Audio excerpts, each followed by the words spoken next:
Convido os irmãos a abrir as vossas Bíblias, livro do Apocalipse, capítulo 2, verso de número 12 até o verso de número 17. Enquanto você procura, quero aqui me apresentar para os irmãos.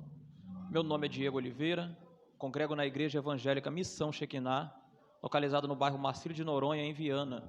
Igreja essa que é pastoreada e presidida pelo pastor Tiago Arcanjo, e eu estou aqui hoje debaixo da bênção do meu pastor.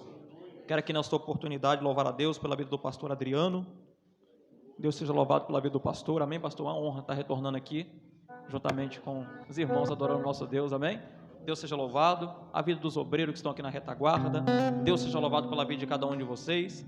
Louvo a Deus também pela vida da nossa irmã Ana, que nos fez o convite. Obrigado pela oportunidade, pela confiança de retornar a esta casa. Deus seja louvado pela tua vida. Também a minha digníssima esposa, meu filho, Deus seja louvado pela tua vida, meu amor. E os demais irmãos, membros, visitantes desta casa, Deus seja louvado pela vida de cada um de vocês. Irmãos, meu celular está ali filmando, talvez os irmãos até pensam, talvez para aparecer, para se mostrar, não é não. Certo dia eu contei um testemunho da minha vida lá no Rio de Janeiro. Todo bobo, tinha uma loja de assistência técnica, ganhava um valor muito bom todos os meses, e eu testemunhei que eu abri mão da minha empresa para viver do que Deus me desse. E um pastor falou comigo que eu iria perder minha família e ia passar fome. Para a glória de Deus, já vai fazer 3 anos, estou vivendo pela fé, não da obra, porque eu acho que quem vive da obra é mercenário. Então sempre faço meus vídeos, posto nas redes sociais, que edifica inúmeras pessoas, que além de edificar essas pessoas, todos os meses me rende um valor monetário que ajuda na minha vida financeira. Hoje não tenho a condição que eu tinha mais antes, quando eu tinha minha empresa, mas uma certeza eu tenho: fome eu nunca passei para a glória de Deus, amém? Glórias a Deus. Quantos irmãos encontraram? Capítulo 2 de Apocalipse, verso de número 12 até o verso 17. Estarei fazendo menção do texto, os irmãos me acompanham. E ao anjo da igreja em Pérgamo, escreve: estas coisas diz aquele que tem a espada afiada de 2 gumes. Eu conheço as tuas obras, e onde tu habitas, onde Satanás está assentado, e tu retens o meu nome, e não negaste a minha fé, mesmo naqueles dias em que Antipas foi meu mártir fiel, e foi morto entre vós, onde Satanás habita. Mas eu tenho uma pouca coisa contra ti, porque tens aí os que sustentam a doutrina de Balaão, que ensinava Balaque a lançar pedras e tropeços diante dos filhos de Israel, para comerem coisas sacrificadas aos ídolos, e para cometerem fornicação. Assim também tem os que sustentam a doutrina dos nicolaítas, a qual eu odeio. Arrepende-te, senão virei a ti rapidamente. Lutarei contra eles com a espada da minha boca. Aquele que tem ouvidos, ouça o que diz o Espírito às igrejas. Ao que vencer, eu darei de comer o maná escondido. Lhe darei uma pedra branca, e escrito na pedra um novo nome, que nenhum homem conhece, senão aquele que me recebe, que eu recebo. Os irmãos podem se assentar no nome de Jesus.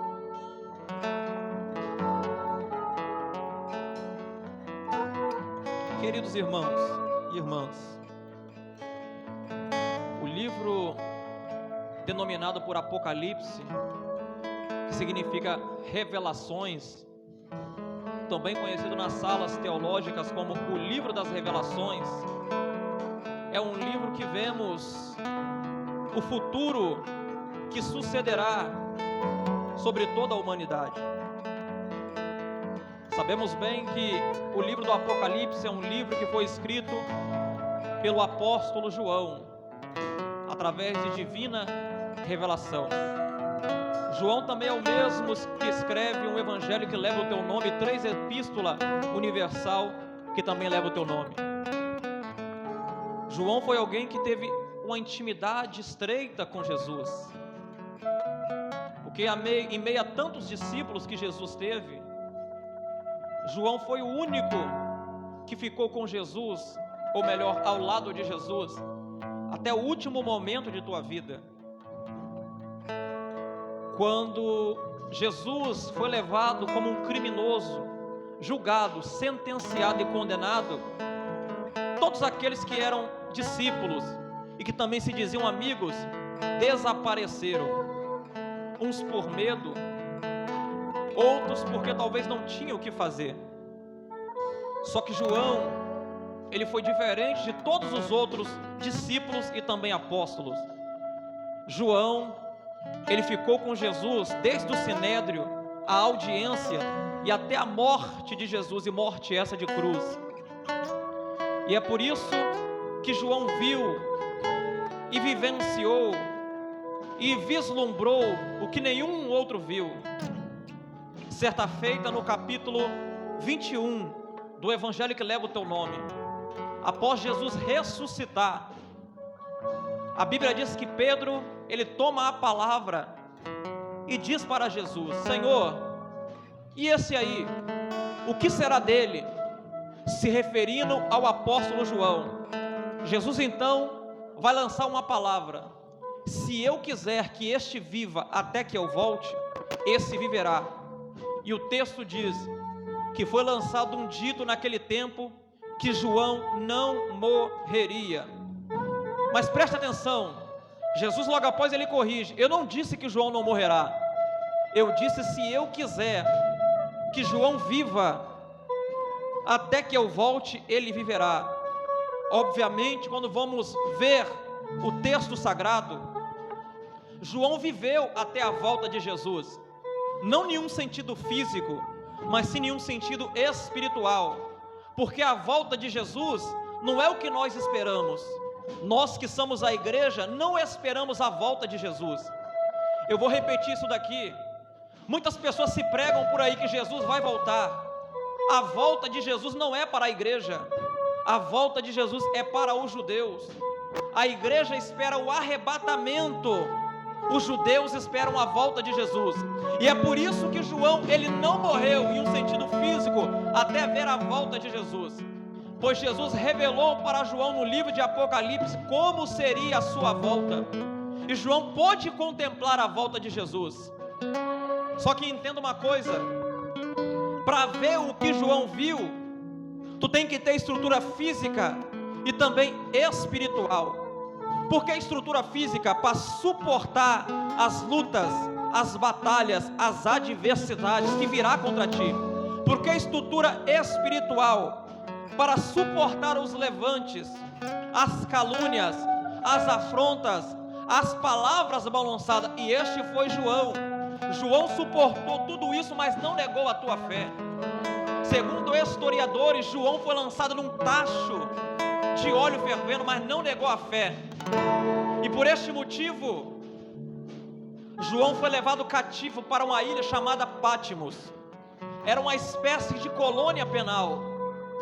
Tudo isso por um simples fato: por não negar a fé em Cristo, por continuar professando a fé, independente da luta, independente da afronta, independente da batalha, João continuou fiel. Aí tem gente que na atualidade, quando se depara com a primeira prova, já quer abandonar Jesus. É por isso que não tem vivenciado o sobrenatural de Deus. É por isso que não tem visto o que tem buscado a Deus. Sabe por quê? Que muita gente hoje não vê o que muitos viram? Por causa da incredulidade de coração. E é por isso, meu irmão, que eu vou dizer uma verdade para você. Quando você estiver enfrentando uma provação, quando você estiver passando por dificuldade, quando você talvez estiver passando até mesmo dentro do deserto, pode ter certeza e guarda isso no teu coração: isso não é sinal que você morrerá, isso não é sinônimo que você se apostará. Isso são apenas processos que Deus permite a você passar, para mostrar para você, para permitir você vivenciar o que muitos não estão vivenciando. Só que na atualidade o evangelho que se prega por aí é o evangelho do oba-oba, é um evangelho de uma vida mole. Esses dias eu estava vendo um cantor cantando, e por um momento ele parou de cantar e começou a profetizar: Jesus vai te dar uma chave de um Corolla 2023. Jesus está preparando uma casa nova para você. Agora presta atenção, tu acha mesmo que Jesus está preocupado em dar bens materiais para alguém? A preocupação de Jesus é a sua salvação. Jesus não está preocupado em dar bens materiais para ninguém. A preocupação de Jesus é que você se mantenha firme e fiel na presença dele. Só que na atualidade é por isso que muitas pessoas têm se frustrado. Se formos olhar para o passado, para os irmãos da igreja primitiva, eram homens que suportaram processos que está nessa atualidade fraca. Essa atualidade que não suporta uma prova, não suportaria de maneira nenhuma. Os nossos irmãos do passado, eles passaram por dificuldades adorando, eles foram lançados na cova dos leões adorando, eles foram martirizados adorando, mas não negaram a fé. Agora imagina na atualidade, tem irmão que não pode ver uma irmã olhar feio para ela, que já quer sair da igreja. Tem irmão que não pode ver uma palavra que talvez o irmão falou para ele, que ele já quer voltar para o mundão. Permita-me dizer uma verdade, antes de pensar em voltar atrás, lembre-se que Jesus, que é Jesus, suportou tudo por causa de nós, e os nossos irmãos na fé foram martirizados para que esta fé chegasse até nós. Então não se espante quando as lutas virem contra você, não se apostate quando a dificuldade chegar até você. Continue fiel e perseverante, continue lutando, continue confiante. Pode ter certeza que a luta que Deus coloca no teu caminho é para te fortalecer, é para acrescentar sobre você experiências sobrenaturais que você ainda nunca vivenciou na tua vida. João passou por isso. O imperador não conseguiu parar João. E a mente dele foi: eu vou lançar na ilha de Patmos, vou lançar ele lá, que eu quero ver agora esse João pregar a palavra. Só que no momento que talvez ele pensou que João não daria mais nada, não faria mais nada, não trabalharia mais para o Senhor, foi o momento que João mais trabalhou para o Senhor, que Deus revelou para ele o que ele não revelou para ninguém, nem no período vétero, nem no período neotestamentário. Eu vou dizer uma verdade aqui para alguém. Sabe o momento que tu acha que tu está sobrando na casa? O momento que tu pensa que você não está fazendo a diferença? É neste momento que tu se engana. No momento que tu acha que tu está sobrando, Deus está te usando. No momento que tu acha que você não está fazendo diferença, que você mais está fazendo a tua diferença pela tua fidelidade, pelo teu jeito de ser. Está passando por uma prova terrível, mas está adorando, está glorificando a Jesus, está fazendo a obra do Senhor com todo amor e fidelidade. Olha para João. João está lá na ilha de Patmos. Talvez na visão humana, para João acabou, não tem mais jeito, está isolado em um lugar distante da Ásia. É neste momento que o próprio Jesus, que recebe uma revelação do Pai, e por sua vez revela para João o que ele não havia revelado ainda para ninguém, o que sucederia com o destino da humanidade. Só que João, logo no início, a Bíblia diz que Jesus manda ele escrever 7 cartas para as igrejas que estavam no espaço geográfico da Ásia Menor, que hoje é a atual Turquia. João escreve para a igreja de Éfeso, Esmirna, Tiatira, Pérgamo, Sardes, Filadélfia e Laodiceia. E a mensagem que Jesus revelou para João foi endereçada não para os congregantes da igreja, foi endereçada para os líderes, pastores de cada uma dessas igrejas, que estava situada em cada uma dessas cidades que eu acabei de mencionar aqui para vocês.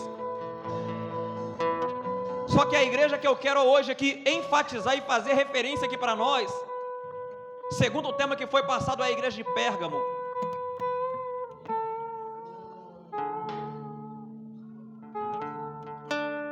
Pérgamo era uma cidade influente em cultura e política.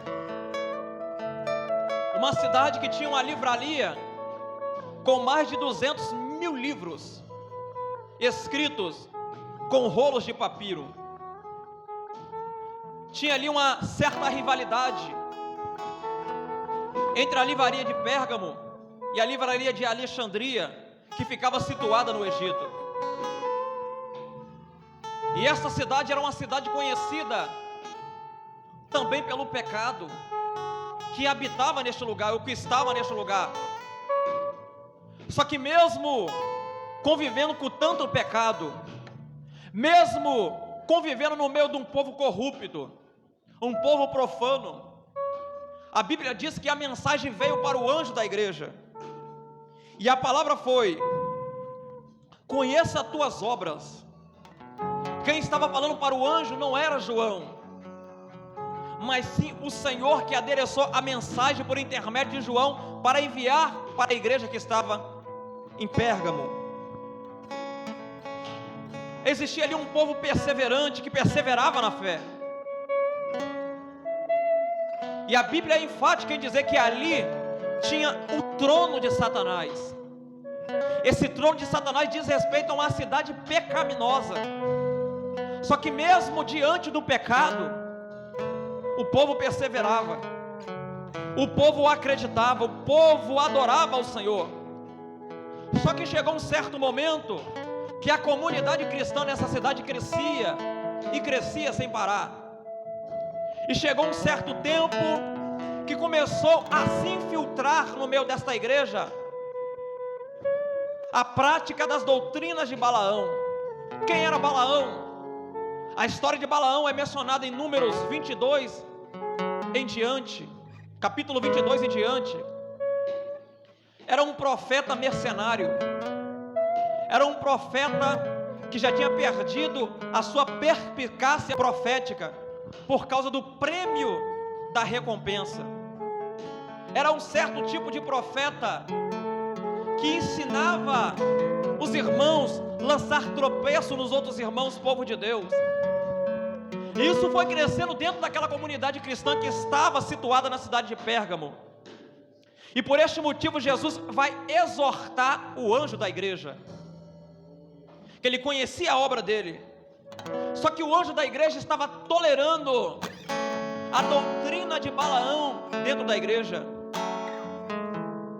Eles perseveraram, eles estavam adorando onde era um lugar cheio de pecado. Só que existia algo que precisava ser colocado no lugar. Só que a autoridade não estava na mão dos membros, dos congregantes. Porque se a autoridade for ficar na mão dos membros, é perceptível que vira uma bagunça só. Porque membro não tem ainda capacidade de liderar, a não ser depois que passar por um processo de formação e amadurecimento. E é por isso que a carta é endereçada ao anjo da igreja. Quem é o anjo da igreja? O pastor. A doutrina de Balaão crescia em Pérgamo.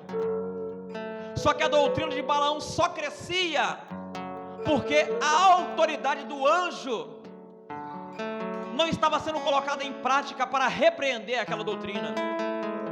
E sabe uma coisa que Deus fica irado dentro da igreja? É quando Ele coloca alguém numa posição para liderar o rebanho, só que por causa da popularidade, ou talvez querer favorecer o povo, começa a trazer de dentro para fora o que não convém com a vontade de Deus. Ontem eu estava vendo um vídeo, um pregador, em uma entrevista de podcast, dizendo algo que me chamou muito a minha atenção. Ele falou que no tempo da igreja primitiva, os nossos irmãos, ele buscava do céu para trazer para a igreja. Só que nos tempos que estamos vivendo da igreja atual, infelizmente, é triste o que eu vou dizer, muitos irmãos têm buscado do mundo para trazer para dentro da igreja, em vez de buscar do céu. Eu vou simplificar isso daqui. Sabe o que é que muito vemos por aí, meu irmão? Muitas pessoas hoje não têm colocado a sã doutrina na igreja por medo de perder o povo, por medo de perder o rebanho, por medo de perder a quantidade numerosa que está dentro da igreja. E é por isso que começa a inventar um monte de coisa para segurar o povo. Vemos muito na atualidade. As igrejas em muitos lugares não é igual essa igreja aqui. Tem lugar que tu chega que tu parece que é dentro de uma discoteca ou de um baile funk. É luzes piscando, é tudo preto, é fumaça saindo do chão. Entenda uma coisa, desde o princípio Deus, Ele fez a separação entre a luz e as trevas. Jesus, Ele foi enfático em dizer: vós sois a luz do mundo. Permita-me dizer uma verdade: quem gosta de habitar nas trevas é Satanás. Quem habita na luz é servo de Deus. Não existe esse negócio de crente querer ficar adorando a Deus no escuro, nas trevas. Não aqui, graças a Deus, que eu já percebi que é um povo compromissado, mas em muitos lugares por aí. Certo dia falaram para mim: sabe por que nós apagamos todas as luzes? É porque muitos irmãos querem adorar, mas tem vergonha de adorar por outras pessoas estarem olhando para ela. Aí por isso nós apagamos a luz, para ficar mais à vontade. Só que esses mesmos irmãos, quando estava lá na doutrina de Balaão, servindo a Satanás, no mundão, usando droga, bebendo, se prostituindo, não tinha vergonha de fazer o que agrada ao diabo. Aí na atualidade vem com esse papo de firula, muitos dizem por aí, que apagam as luzes das igrejas, porque os irmãos têm vergonha de adorar. Na verdade ele não tem vergonha de adorar. A verdade é que eles querem viver na moleza, querem viver com os costumes mundanos dentro da igreja, querem trazer o que é do mundo, o que é do Egito para dentro da casa do Senhor. Mas permita-me dizer uma verdade: o que é do Egito fica para trás, o que é de Israel é somente de Israel. Você não pertence ao Egito mais, tu pode até já ter pertencido um dia. Hoje tu é propriedade exclusiva de Israel. Israel tem inimizade com o Egito. Não existe esse negócio de Israel querer ter inimizade com o Egito, não. Egito ficou para trás. Egito só serve para tu evangelizar. Não quer receber a palavra? Fica o Egito para cá, volta para Israel para cá. Israel está indo lá no Egito evangelizar, mas o Egito não quer receber. Deixa que um dia o Senhor do Israel vai vir tratar pessoalmente com quem está lá no Egito. Sabe o que acontece por aí? O que vemos aí em muitos lugares, irmão, só está acontecendo porque o anjo não tem usado a autoridade que Deus deu ao mesmo. Eu vou simplificar isso daqui. Lá em Pérgamo o número de cristãos cresceu. Só que quando o número de cristãos começa a crescer, começou a entrar a doutrina de Balaão.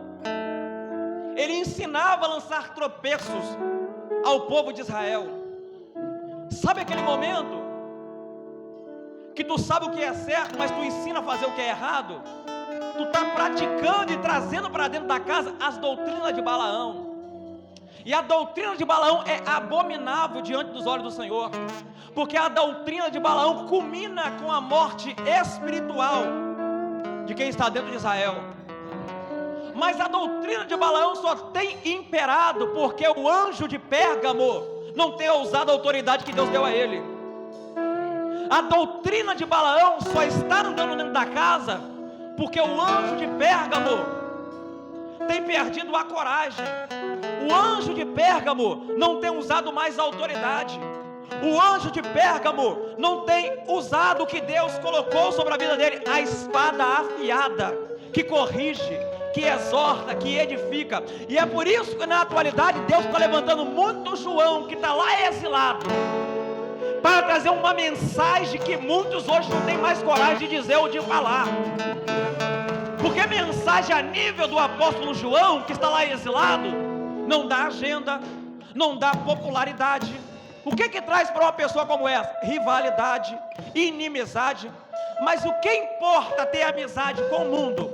Ter um povo, ser visto como favorito, mas não ter amizade com o Altíssimo, que é Deus. Eu vou dizer uma verdade, isso aqui tem endereço para alguém. Mais vale a sua amizade sincera e verdadeira, nem que seja uma ou duas, do que muitas amizades que se diz que é seu amigo, por causa da popularidade, por causa da falta de correção. Eu vou simplificar isso daqui. Mais vale uma casa com 3 pessoas adorando ao Senhor do que uma casa com milhares e milhares caminhando para o inferno e perdendo a oportunidade de ver face a face ao Senhor. Sabe por que está essa bagunça? A bagunça só chegou porque o pastor de Pérgamo permitiu ela chegar. A doutrina de Balaão só entrou porque o pastor de Pérgamo que permitiu ela entrar. Porque se o pastor de Pérgamo usasse a autoridade, ele disciplinava. Disciplina não deu jeito, exclusão, pronto e acabou. Quer viver em conformidade com a vontade de Deus, tu tem que lembrar uma coisa: a doutrina de Balaão, o que é pecado, o que é o mal, fica para trás. A doutrina de Balaão, que induz você a lançar tropeço nos seus irmãos, tem que ficar para trás. Não existe esse negócio de estar em Israel, mas trazer o que não é de Israel para dentro de Israel. Não existe esse negócio de viver na presença de Deus, mas também viver na presença do diabo. Não existe isso não. Só se for nesse mundinho liberal, na atualidade que vemos por aí em muitos lugares. Claro que não aqui, porque eu vi que aqui tem crente comprometido, aliançado com Cristo. Eu vi que aqui tem pessoas que estão nem aí para a popularidade, que não estão nem aí para a quantidade. Mas a importância de vocês que estão me ouvindo é: se o maior está no meio de vocês, se aquele que vive e reina está no meio de vós, se aquele que deu a vida na cruz está andando, está passeando no meio de vós, isso sim que é importante.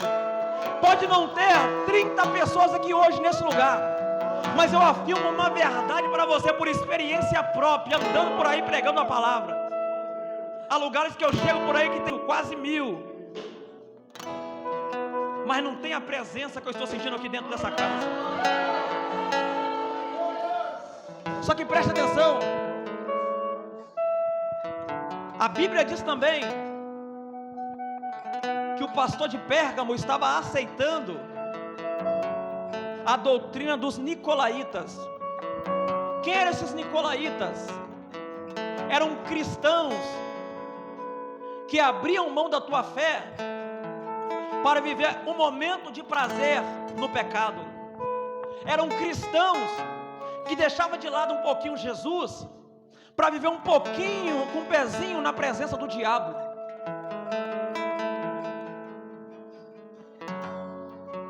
Agora permita-me dizer uma verdade. Não é o que está acontecendo na atualidade em muitos lugares.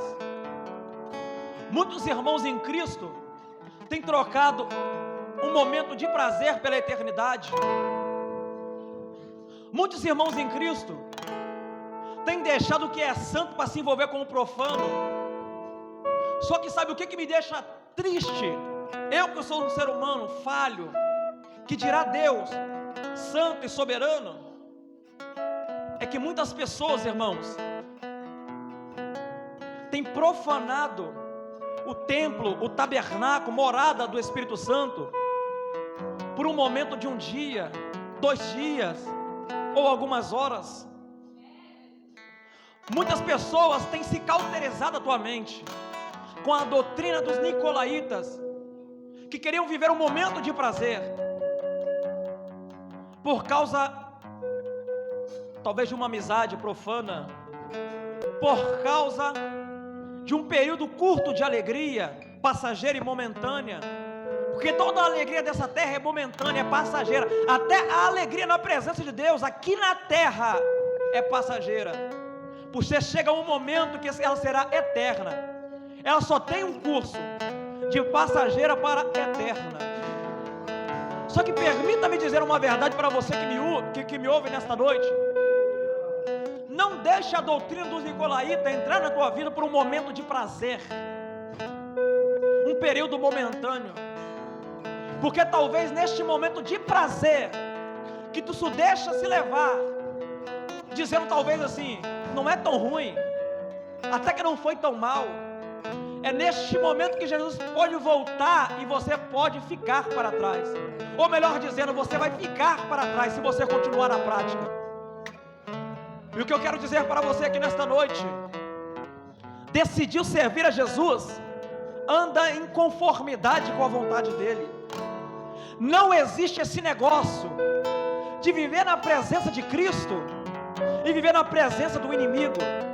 Não existe esse negócio de um dia estar na igreja, um dia estar lá no mundão. Não existe esse negócio de um dia estar aqui louvando a Deus, mas amanhã estar adorando ao diabo. Em que sentido, Diego, tu quer dizer? Eu vou simplificar para você. Segura que lá vai. Sabe aquele momento que tu está aqui na igreja, está dando glória para Jesus, está bonito, está louvando, está sentindo a presença, mas quando chega em casa está conversando o que não convém, está assistindo o que não é para assistir, está olhando o que não é para olhar. É neste momento que Jesus ele pode voltar e você ficar. Sabe aquele momento que tu adora ao Senhor, mas por um curto período de tempo tu corrompe o seu pensamento diante do Senhor, pensando o que não é para pensar, querendo praticar o que não é para praticar. É neste momento que Jesus disse: arrependa-te, senão eu virei rapidamente. Sabe o que é vir rapidamente? Sem você esperar, a qualquer momento, num abrir, num piscar de olhos. Só que tem gente que pensa que Jesus, ele não volta mais. Aquele velho ditado: desde quando eu era criança estão dizendo que Jesus vai voltar, mas até hoje Jesus não voltou. Só que permita-me dizer uma verdade: é neste momento que nós pensamos que Jesus não irá voltar e que ele volta e podemos ficar para trás. É no momento que nós pensamos que não acontecerá com nós, é que acontece. Só que antes de acontecer, Deus ele avisa por intermédio dos seus servos, os profetas. Amós capítulo 3, verso 7 está escrito: certamente o Senhor não fará nada sem antes avisar os teus servos, os profetas. Os profetas são atalaias do Senhor. Deus disse para Ezequiel no capítulo 3, verso 19: Ezequiel, tu sabendo que o justo e o ímpio morrerá, e tu não avisar, eu requererei de você o sangue deles. Mas tu o avisando, e eles não querendo se converter do mau caminho, naquele grande dia eu trato com eles pessoalmente. Ezequiel, ele faz a tua parte. Por que Deus sempre avisa? Porque ele diz também em Ezequiel 33:11 que ele não tem prazer na morte do ímpio. Só que existe algo na Bíblia que parece até que é contraditório, mas não é. Deus ele não tem prazer na morte de um ímpio. Quem é um ímpio? Aquele que vive na iniquidade, impiedade, que pratica o pecado sabendo que é pecado intencionalmente. Esse sim é o ímpio.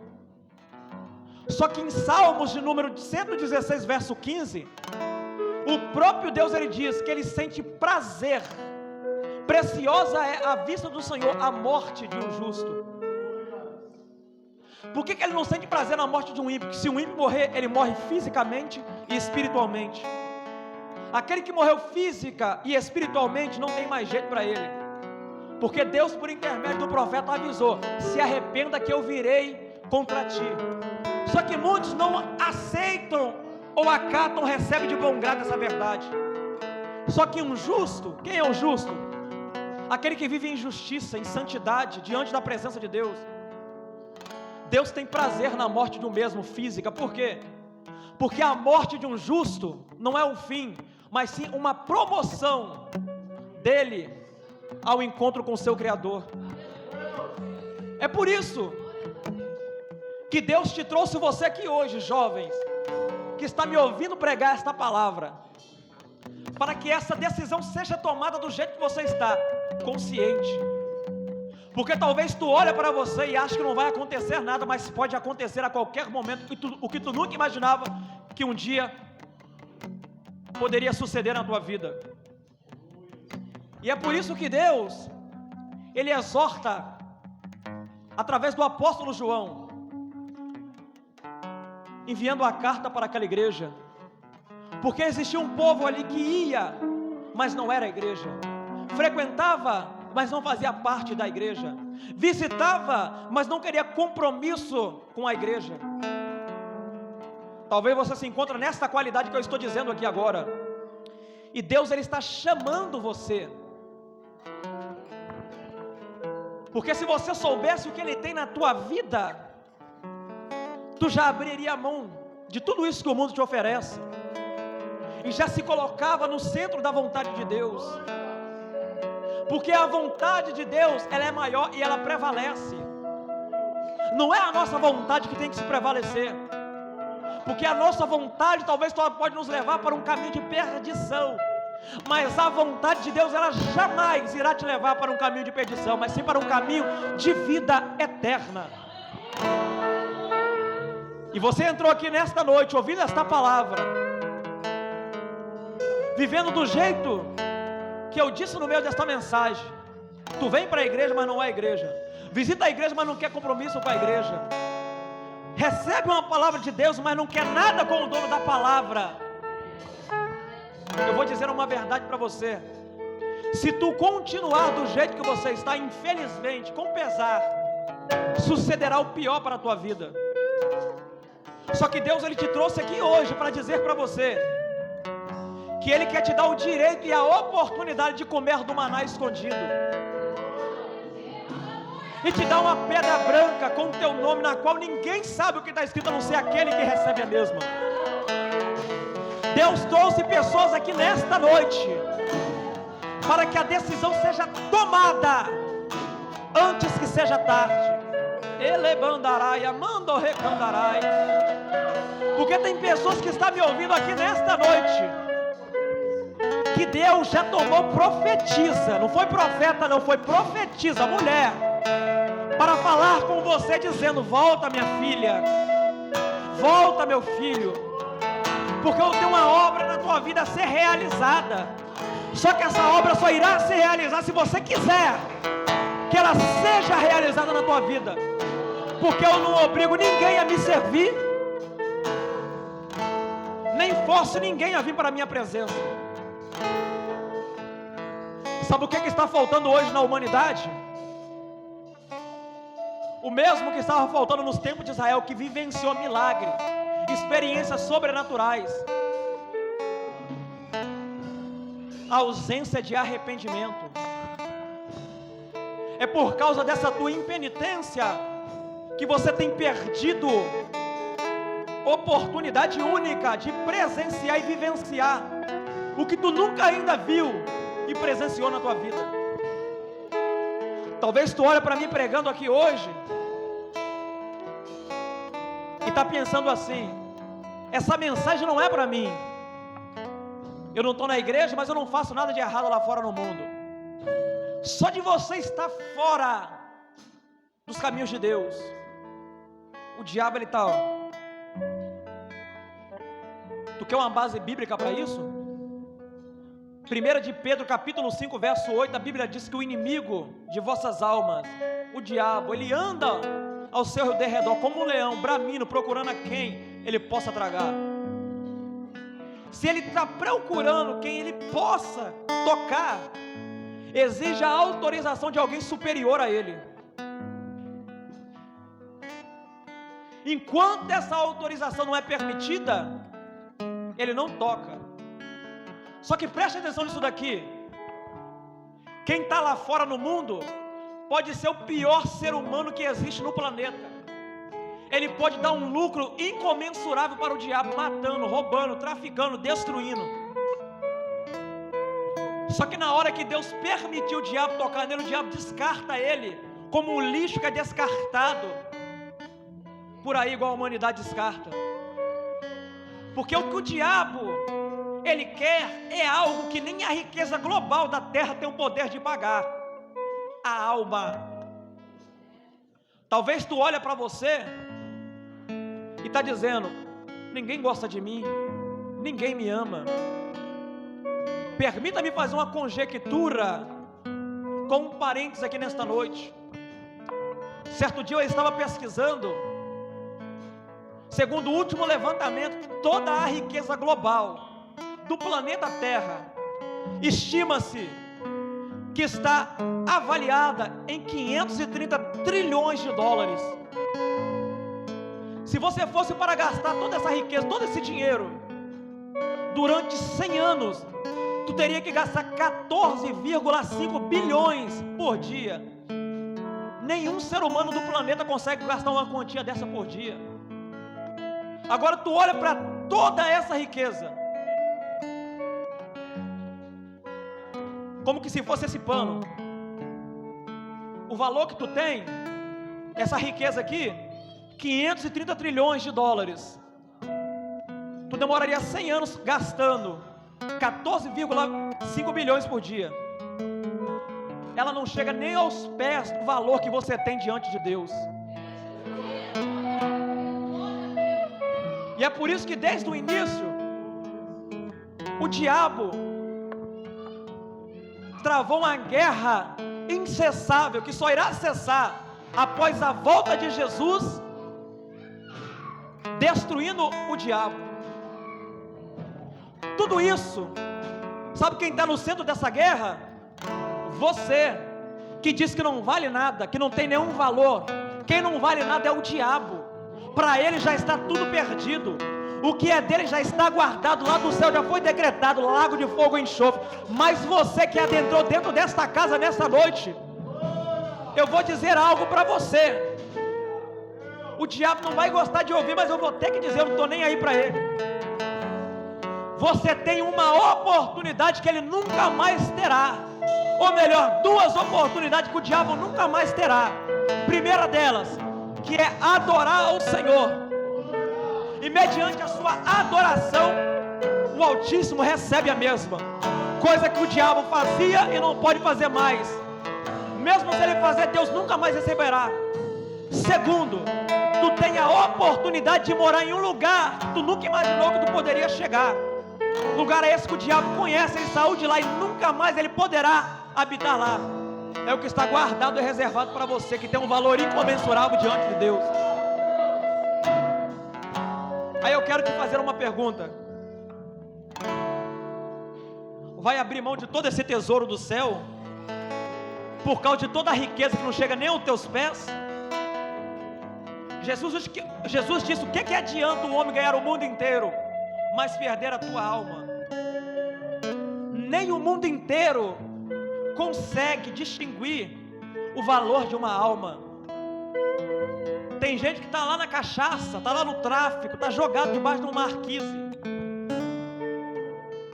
Na ótica humana não vale nada, mas na ótica divina e soberana tem um valor incomensurável.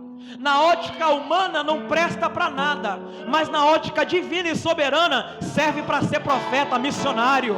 Na ótica humana não tem valor nenhum, mas na ótica divina e soberana vale mais do que o mundo inteiro.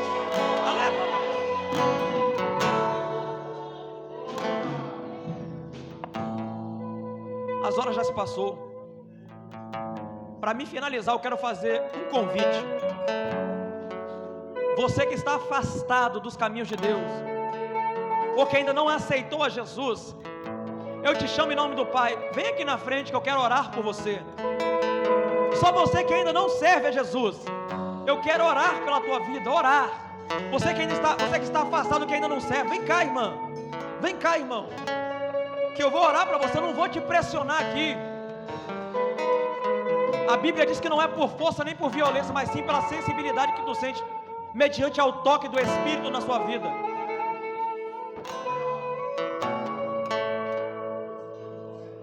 Você que está afastado, não estou te chamando para você aceitar Jesus. Você que está afastado, eu quero orar por você. O que ainda não serve a Jesus, eu quero orar pela tua vida. Vem aqui para me orar para você em nome de Jesus.